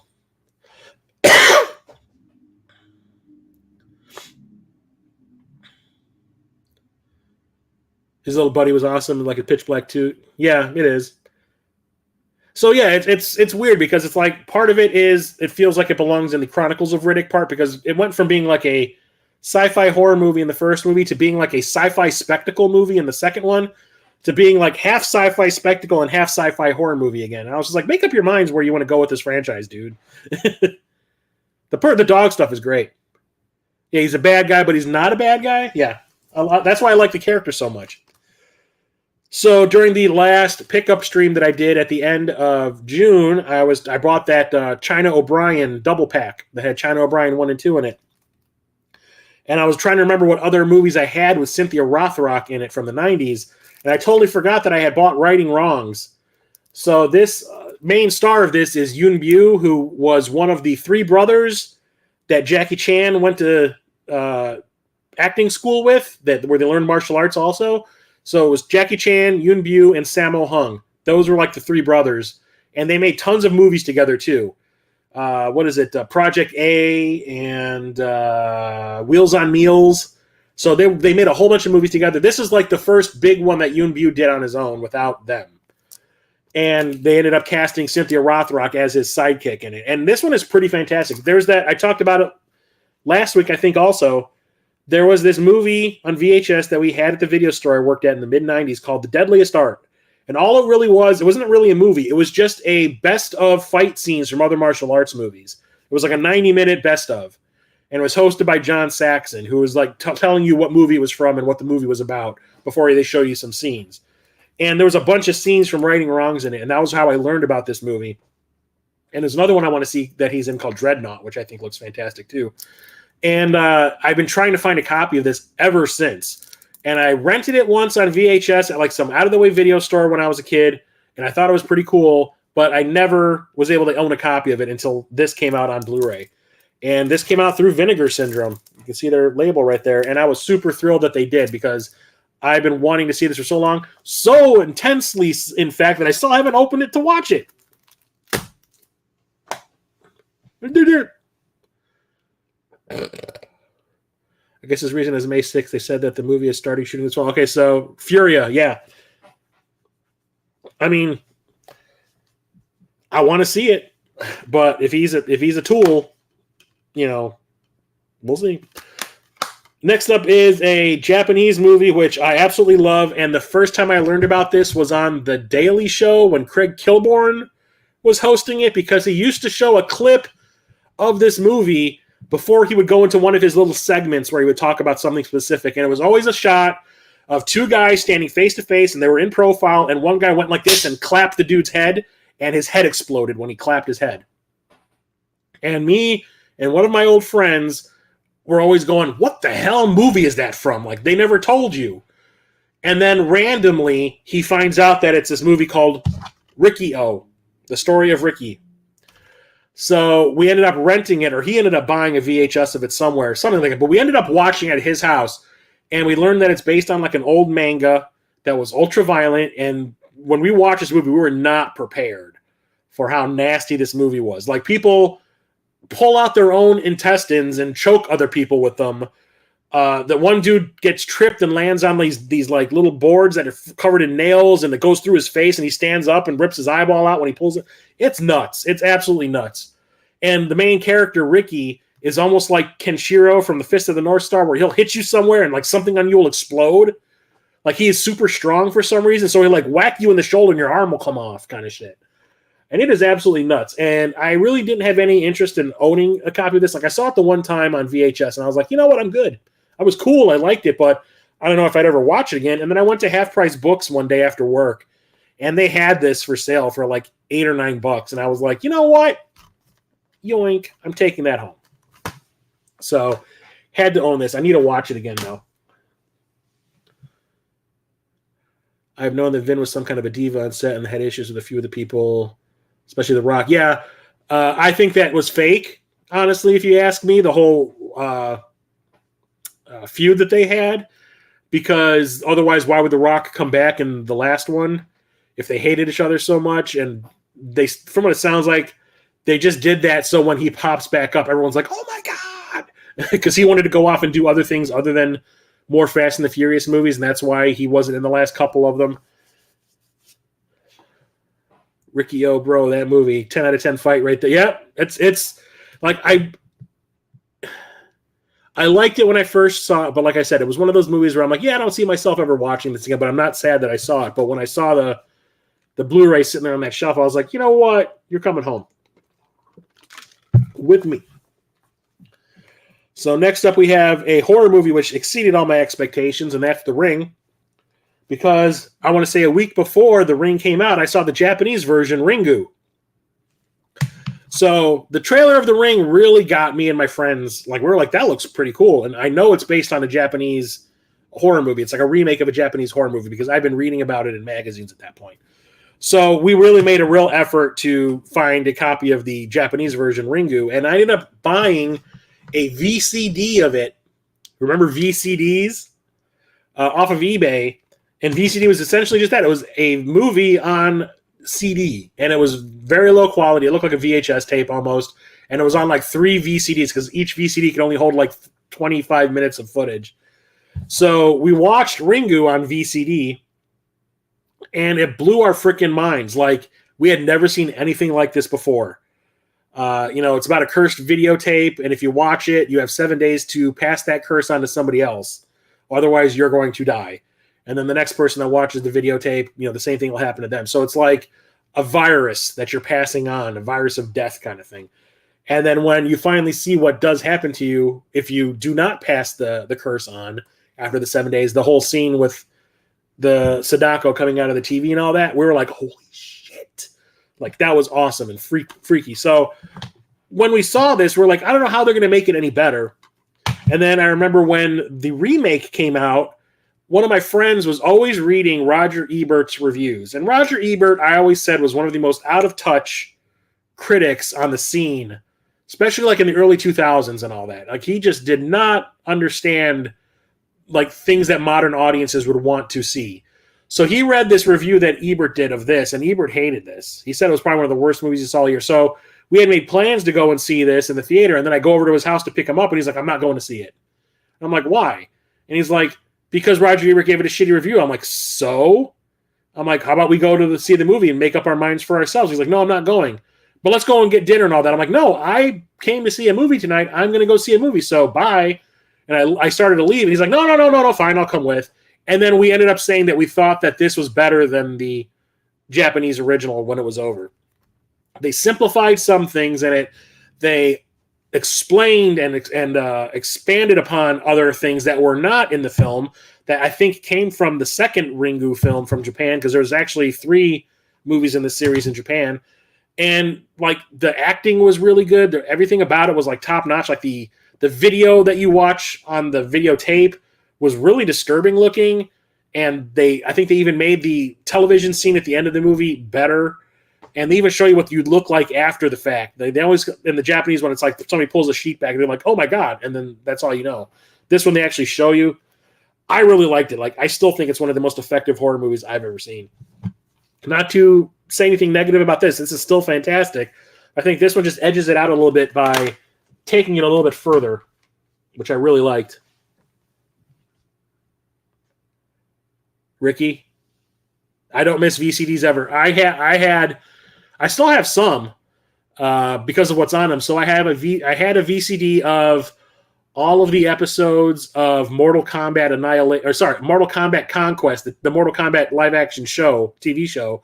I had a bunch of VCDs with those on it. I still have one. I got rid of those a while ago. I still have one of Cruel Jaws. I have one of Heat Vision and Jack, which was a TV pilot that had Ben Stiller and Jack Black in it. I still have one of Michael Jackson's Captain EO. Remember that Disneyland, they used to play Captain EO at the theaters there? I still have a VCD of that. I also had the Crow TV show. I can't remember what the subtitle of it was. The Crow TV show, I had a bunch of VCDs of that. Lord of the Rings, Fellowship of the Ring. That was real bootleg. They usually were bootlegs. The Mortal Kombat Conquest ones I had were real. They were like licensed. And I got them from like Singapore or something through eBay. But a bunch of the other ones, like the Heat Vision and Jack, the Captain EO one, a couple of other ones that I had were like burned. Like somebody burned them and sold them on eBay. Next up is Roadhouse. This just got remade with Jake Gyllenhaal, and I absolutely hated it. This is the original that came out in like 88 or 89 with Patrick Swayze. And talking about not being able to watch horror movies as a kid, my buddy Charlie, who pops up in the streams every once in a while, he goes by Epic Die Studio. His dad was kind of the same way with him, but it was only towards specific movies. Like, he couldn't watch was it Die Hard? There were like certain movies that made no sense to me why he would say you can't watch that. One of them was this. Because there's a scene where Patrick Swayze gets so angry during a fight that he rips a guy's throat out with his bare hands. And that was like, oh, really? That did it? But Friday the 13th Part 4 is A-okay. Because I remember I watched a bunch of horror movies at his place, and he'd be like, yeah, my dad doesn't want me watching Roadhouse because of the throat scene. I was like, what? He's seen Friday the 13th Part 4, right? And he's like, yeah. I'm like, I know you showed it to me. Has he seen it? He's like, I don't think so. I'm like, well, if he knew, kind of thing. So it made no sense. But yeah, Swayze plays a bouncer at this bar, falls in love, and kicks the shit out of random people causing trouble. especially like a rich guy in the middle of the town who's being a dick. It's fun. Getting back to Full Moon Entertainment, talking about trying to get all of the Full Moon movies that I used to watch all the time on VHS back in the early 90s, one of which was Robot Wars. And I saw this more times than I care to admit. I remember when this came out on home video, my dad used to get a VHS, like a movie magazine that was all about movies coming out on home video. It was called like Video Preview or something like that.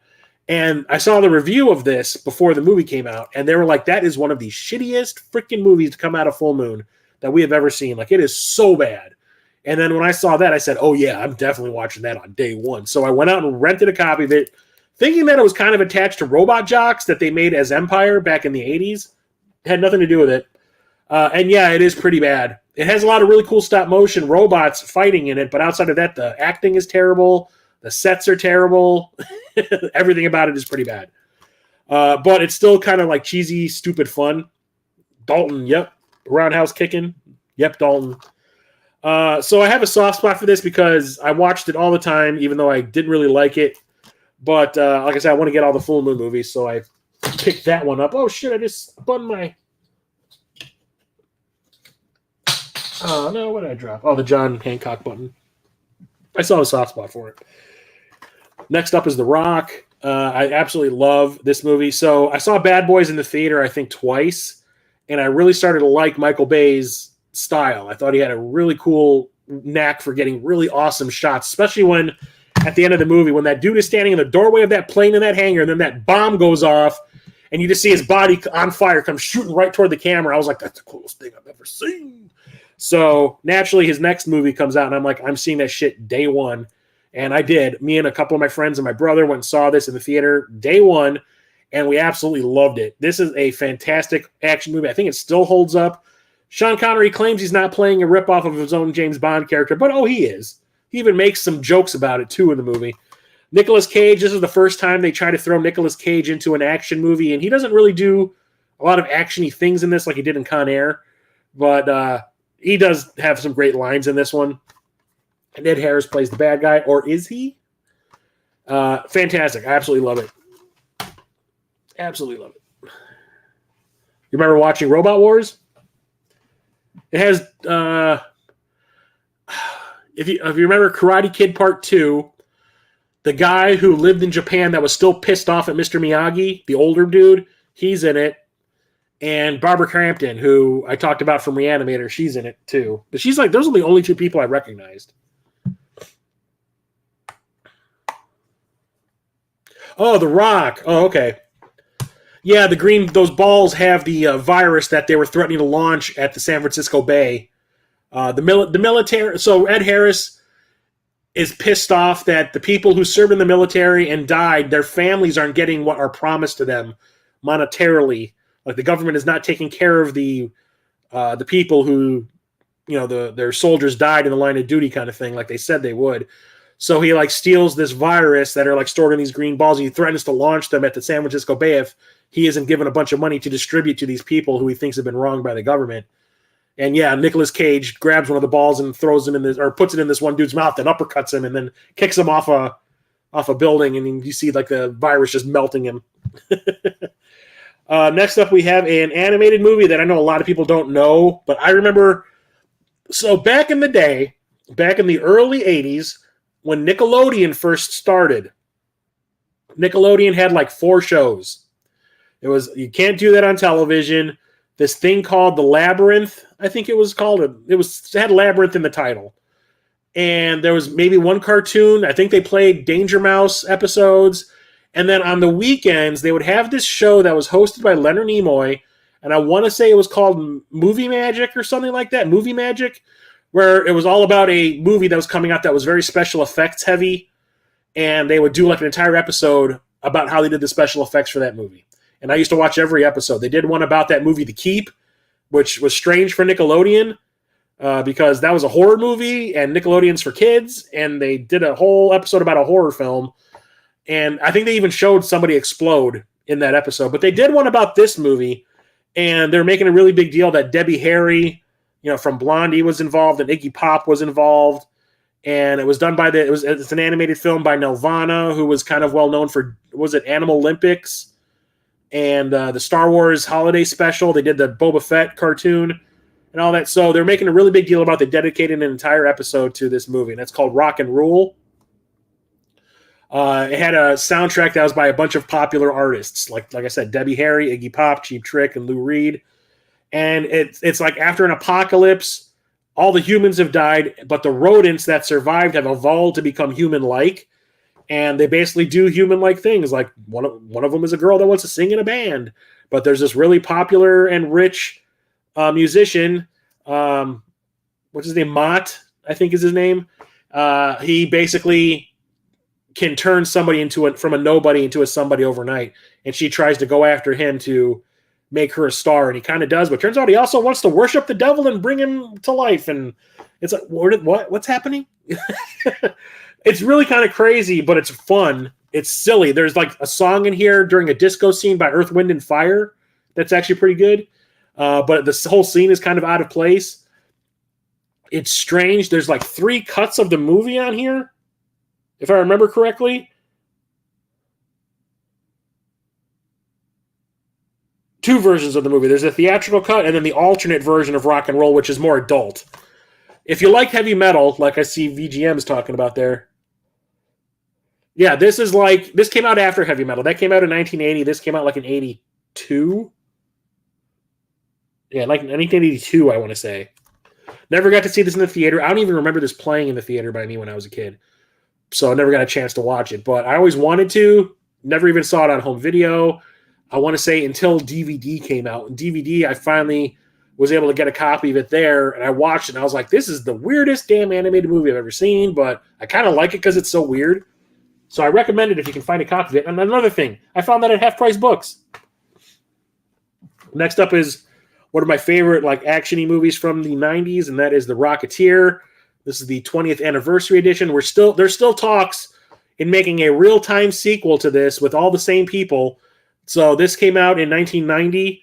So 2000, 2010. So like a 35-year. If they make this in 2025, it'd be like it takes place 35 years after this movie. Because I know that what's his name, Billy Campbell, who played Secord in this, is still saying like I can't wait to do it. And Jennifer Connelly signed up for it too. It'd be weird to see her like as an older woman playing that character again. Like, ooh, check out my titties, But this is based on a comic book, I do believe, and it is super fun. Timothy Dalton plays a great bad guy, and he had just come off playing James Bond. Like they had just told him, we're not making another Bond movie with you in it. So he's like, well, okay, cool. I can play a bad guy now and not feel bad about it. It's a lot of fun. I like this one quite a bit. It takes place during the 1920s, and it's like kind of a superhero style movie where this pilot finds this rocket pack made by Howard Hughes and uses it to stop a Nazi plot. And it's a lot of fun. I like it. And then we're talking about musicals that I don't like, but there are some that I do like because, like I said, when we're talking about Repo the Genetic Opera, that there has to be something weird about it to get me to keep or pay attention and stay interested in it. And this is one of them. And that is the Rocky Horror Picture Show, because it is so freaking perverted and silly and stupid. Like I never saw. Well, let me rephrase. The first time I ever saw this was when I was in high school. This was like 1992. I remember hearing about it. I knew the Time Warp song because I used to listen to Dr. Demento on the radio, and he used to play the Time Warp song all the time. So I knew of it.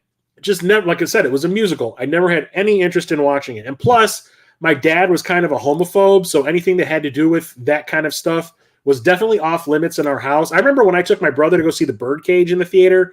When we came back from the theater, like my brother and I walk in the house, and he's like, "Oh, what movie did you go see?" We're like, "Oh, we went and saw The Birdcage." My dad got livid that we went to see that. Like, he was pissed. And we're like, what's your problem? Like, grow up. So this was kind of outlawed in the house because of my dad. Well, my friend Charlie, who I was talking about earlier, Epic Die Studio, someone in high school gave him a copy of this to watch because he was in a musical group in high school as part of the school. It was called Madrigals. It was kind of like medieval style singing. And he was in that. And one of the girls in that group gave him a copy to watch saying, I think you'd like this. And he ended up becoming obsessed with it. showed it to me, and I was like, I hate musicals, but there's something about this one being so strange that I kind of enjoy. So it's always been something that I watch every once in a while. Do I think it's a good movie? Not really. It is kind of dumb, and the acting isn't great, but the songs are catchy, and that's all I really ask for. If you're going to at least make me watch a musical, at least make the songs catchy, and this one does. And the way it's presented is really kind of silly, and it's not taking itself seriously at all, so that's entertaining. And Tim Curry, though. Tim Curry is awesome. Next up, we have one of, like, I put out I made a post on Facebook like years ago, and it was something like, what are like the five movies you normally watch when you're feeling kind of bummed and you just want to be cheered up? And this was on my 5 list, and that's Role Models. I saw this in the theater, and I had no expectations for it. I wasn't really a fan of Paul Rudd. I wasn't really a fan of Sean William Scott, at least at that point in time. But I was like, oh, McLovin's in it. McLovin was kind of funny and Superbad, so yeah, I'll go see it.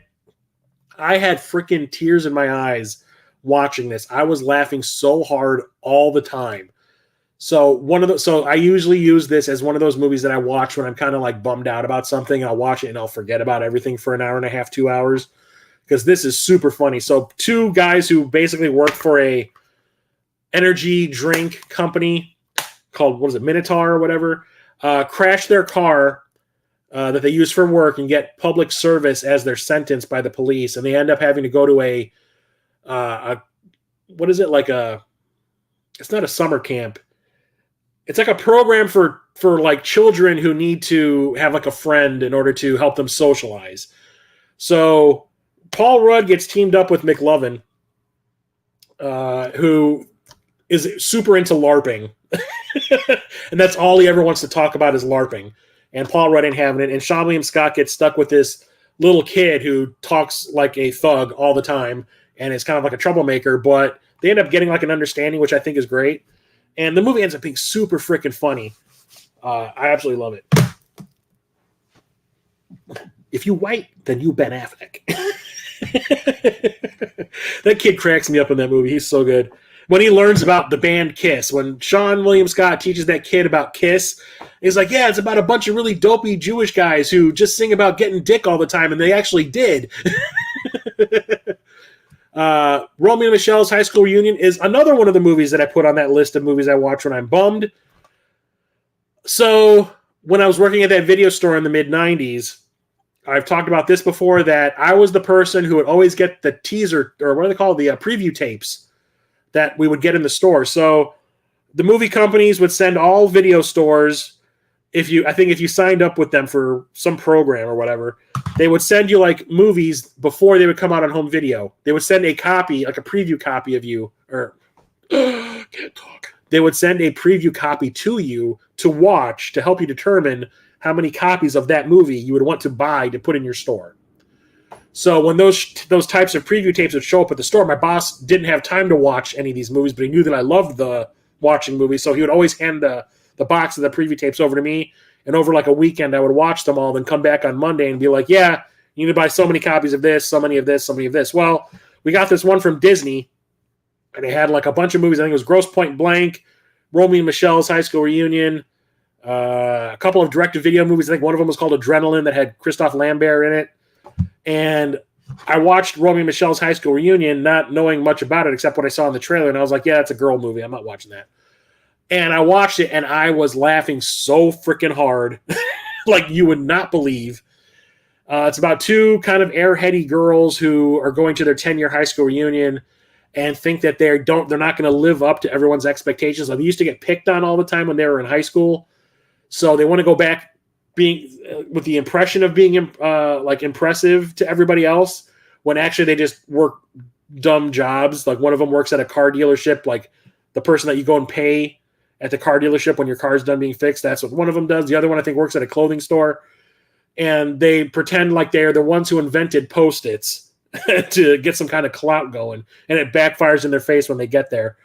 And it's really funny. And there is this one scene I remember when I watched this tape where the 2, Romeo and Michelle, think that they need to lose some weight before they go to their reunion. So they join a gym, and they're doing like a bicycle aerobics class. And one of the things that the aerobics instructor is doing is having them like jump up and down on the bicycle, on the stationary bike. And Lisa Kudrow's character is like, no, I'm not doing that. This girl is sick, because it looks like she's humping the bike when they show her doing it. But Mira Sorvino's character, on the other hand, decides to do it, and she's jumping up and down at it, and her freaking chest is almost hitting her in the eyes while she's doing it. And I was like, I'm in love. So I always remember it for Mira Sorvino's chest bouncing up and down in that scene. Next up, we have Rounders, which I need to watch again because I have not watched this since the theater, and that's came out like in '98 or something. So it's Matt Damon and Edward Norton and Gretchen Mol, of all freaking people, John Turturro and John Malkovich. So it's about card counting. It's about a bunch of like card hustlers, and Edward Norton and Matt Damon were like two of, I guess, if I remember correctly, the most well-known card counters in like Boston or whatever it was. Except that Matt Damon got out of it because he realized that it was going to cause him trouble down the line, and he wanted to kind of go legit and make money, like a normal person would. But Norton stuck with it, and he's always getting his ass kicked and all that, and he's in debt with some gangsters. So Matt Damon comes to help him get out of his debt with the gangsters, which is John Malkovich. And John Malkovich has this horrible Russian accent, if I remember correctly, that really kind of made me laugh when I saw this in the theater, but I need to watch it again. Now here's... you want to talk about The Rock? We got The Rundown. This was like the first big movie that The Rock made after he was in The Mummy. So he did The Mummy, then The Scorpion King, and then he did this. And they teamed him up with Sean William Scott. And it's an action comedy that reminds me a lot of, I don't know, a little bit of Romancing the Stone, if you ask me, without the romance. But it's just the way it's presented is really, really fun. It's also got Rosario Dawson in this and freaking Christopher Walken. Ya damn Oompa Loompas. It just cracks me up. But like, there's so much funny shit going on in this movie. And it's basically, The Rock is like a headhunter who is asked by this rich guy to go and pull his son out of Brazil.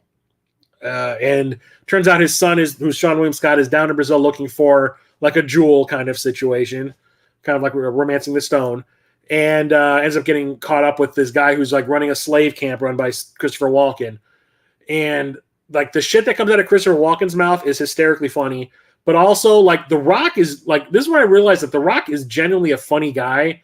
So there's a scene where he gets drugged, like him and Sean William Scott get drugged by these like gorillas that are living in the jungle, like a gorilla sect, like soldiers. And these like apes start to approach them while they're paralyzed, but their eyes are still moving. They can kind of talk. And they see these apes getting closer and closer to them, and they're like, those apes are going to kill us. So The Rock starts going, go away, monkey! Go away, monkey! It's just the way he does it. Cracks me up. And the last movie I'm going to talk about tonight is Running Scared. This was Paul Walker trying to actually become an actor for one movie. I always remember, like, Paul Walker, you see him in, what was it, The Skulls?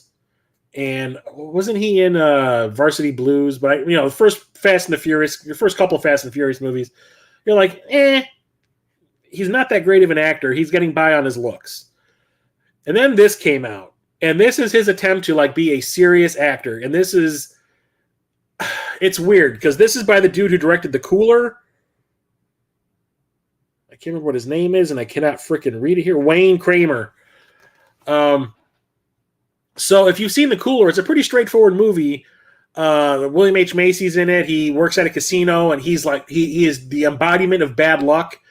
And when people start winning heavy at the tables at the casino, they send William H. Macy in to stand next to the guy, and the guy will immediately start losing. And it's like a comedy drama type of thing. Well, this thing is one of the most visually crazy movies I've ever seen. Is the exact opposite of The Cooler. So it starts off being like a cop, like an undercover cop movie. Paul Walker plays this undercover cop who's like working in the mafia, the Russian mafia. And he lives next to this guy who is a wannabe Russian mafioso who's always drunk and is really abusive toward his wife and his kid.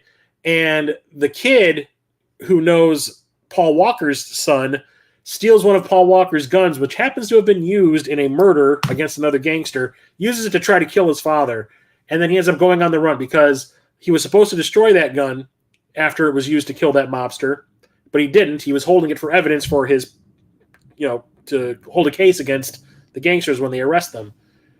So the mafia is after him for not getting rid of the gun, and the cops are after him for providing a child with a weapon. And then turns out to be this whole epic thing that the movie ends up being like Alice in Wonderland, because it follows around the little kid from next door after he goes on the run after trying to kill his dad, and he ends up getting kidnapped by a couple of child murderers and all this weird shit, and it gets this weird dream imagery at times. It is the weirdest thing ever. The entire end of the movie is filmed in blacklight.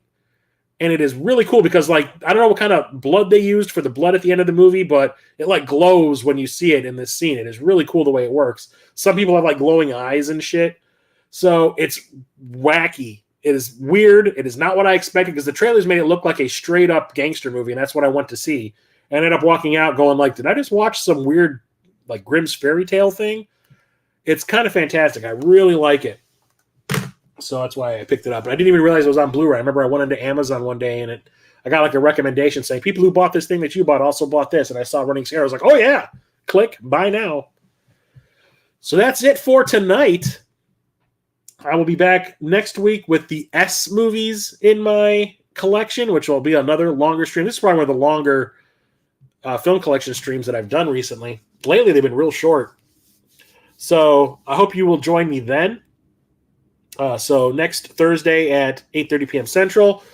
I also just recently put the last episode of my Dungeons & Dragons campaign, Tides of Flame, up on this channel as well, episode 13.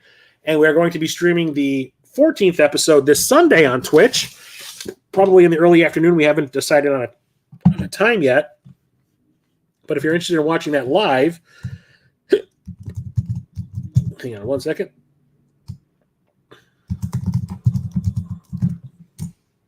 Go to that address that I just put in the chat. That is the link to my Twitch channel. So check that out on Sunday, probably around 2 p.m. Central. I think it's what we're talking about doing. We usually will go for around 4 hours. So check that out. Give us a sub if you must, or a follow over on Twitch. And I will be back also the following Monday. No, is it Sunday or Monday? With the pickup stream for the month of July, which will also include everything that I pick up when I'm at Mo GameCon next weekend, with Captain Algebra, Do You Nerd, Gaming Off the Grid, Co-opal of Nerds, 8-Bit Glitch, Waves and Games, Midwest Media Show. It's going to be epic. And I have a lot of stuff. I've got a list of things I'm looking for at the con. I hope that I'm able to find a lot of them. So it'll be an epic pickup video. So come back for that the following week on either Sunday. Is it Sunday or is it going to be Monday? I cannot remember.